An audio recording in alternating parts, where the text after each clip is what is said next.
est ma conseillère. Il faut remercier le personnel qui est formidable à la Banque Populaire, que ce soit les uns ou les autres. On a plusieurs conseillers, vu que l'association est client, mais moi aussi, donc on peut remercier toute la direction et aussi bien le personnel de ménage, parce que c'est formidable, tout est toujours nickel. À part l'accès à la salle des coffres.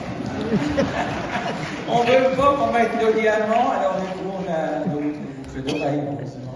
Gloria, bravo, merci pour ce message. Gloria, comment est née finalement cette idée de cette ferme à Charouche? Eh bien, j'ai eu une activité d'agent immobilier et d'expert foncier. Et je suis tombé sur cette maison, j'ai dit à la propriétaire, soit je vous l'achète, ou soit on la met en vente. Elle m'a dit, chère madame, je vous la vends avec plaisir. La Banque Populaire m'a suivi à titre de mes sociétés, et puis j'ai pu acquérir le bien et de faire une location à l'association pour 1 euro pour 99 ans, puisqu'ensuite j'ai mis la mairie de Chaours comme propriétaire à mon décès. Donc la continuité sera faite par l'association, parce que les collectivités sont formidables, mais ils ne sont pas administrateurs de ce genre de lieu.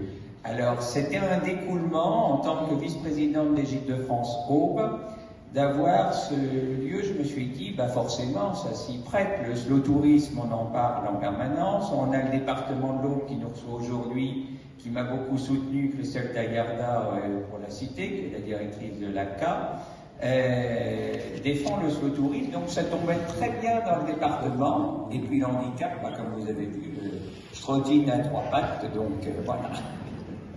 Oui, et puis ce qui est important, c'était la mixité, c'est-à-dire d'accueillir plein de publics. Bah, le public différent, que ce soit des touristes, mais que ce soit également des locaux. Et on a dans toutes nos ruralités des difficultés financières, économiques, donc ça fait un bassin économique. Et en même temps, il y avait un postulant pour les Rainettes, s'ils veulent venir en planter aux petites loges, ils sont les bienvenus. Parce que justement, les gens ont besoin de manger des vrais fruits, des vrais légumes, sans pesticides et autres.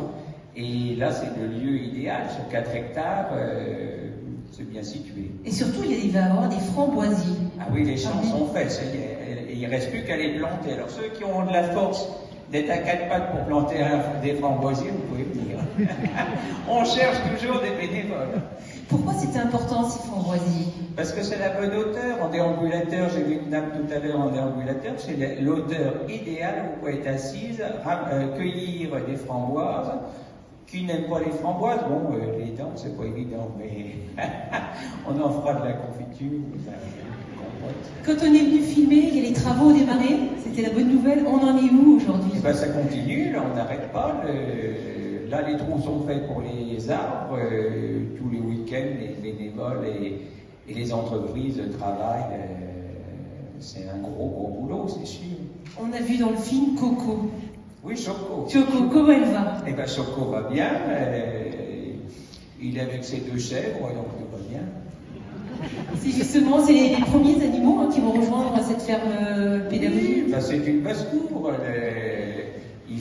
Les canards sont arrivés. Non, c'est bien. Et puis on a eu des combats. Notre association s'est battue pour des cas plus ou moins médiatiques qu'on a dû dénoncer. Donc oui, on essaie d'allier l'humain, l'animal et le respect.